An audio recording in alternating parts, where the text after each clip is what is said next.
sih kalian ngerasa kalau sekolah dan kuliah itu rasanya cuma gitu-gitu aja? Datang, nyatet, ujian, terus lupa. Kalau kalian pernah berpikir kayak gitu, selamat, itu tandanya kamu udah berfilsafat. Hari ini kita akan bahas sesuatu yang kedengaran itu berat, tapi sebenarnya seru banget loh, yaitu filsafat ilmu dalam dunia pendidikan. Filsafat itu sebenarnya kayak fondasi rumah. Kalau nggak ada dia, pendidikan kita bakal gampang roboh. Ada 3 istilah keren yang perlu kita tahu. Kita bahas yuk. Pertama, ada ontologi.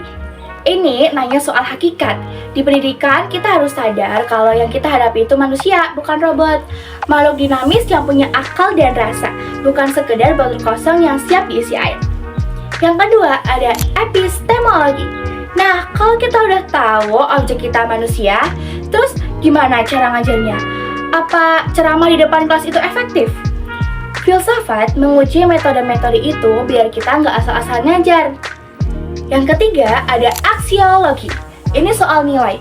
Pinter aja nggak cukup. Buat apa punya gelar kalau nggak punya etika?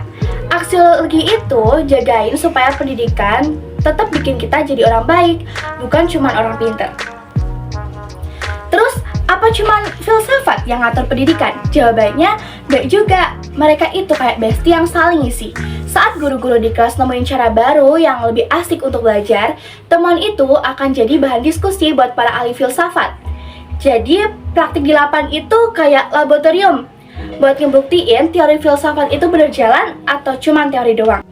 Istilah kerennya, filsafat itu kayak pisau analis. Kenapa? Kalau ada masalah pendidikan, misalnya, kenapa ya anak sekolah sekarang gak mau stres? Nah, filsafat bisa bantu dengan bedah 3 cara tadi. Nah, kita bedah secara ontologi. Apa sih beban yang mereka bawa? Dan kita bedah juga secara epistemologi.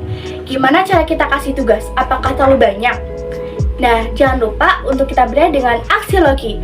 Apa kita cuma ngajar nilai ujian sampai lupa cara jaga kesehatan mental mereka? Nah, dengan pisau ini, kita nggak cuma nebak-nebak aja, tapi beneran tahu akarnya. Contoh gampangnya gini, kurikulum merdeka itu buktiin kalau pemerintah tuh sadar kalau setiap anak punya cara belajar yang berbeda-beda. Dan pendidikan karakter itu aksiologi banget, karena percuma pintar matematika kalau suka bully teman. Sekolah inklusi secara ontologi kita hargai kalau semua anak punya hak yang sama buat belajar tanpa dibeda-bedakan.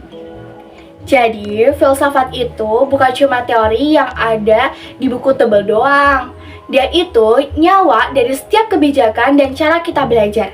Intinya, pendidikan tanpa filsafat itu bakal hampa. Tapi dengan filsafat, kita tahu kemana arah masa depan kita.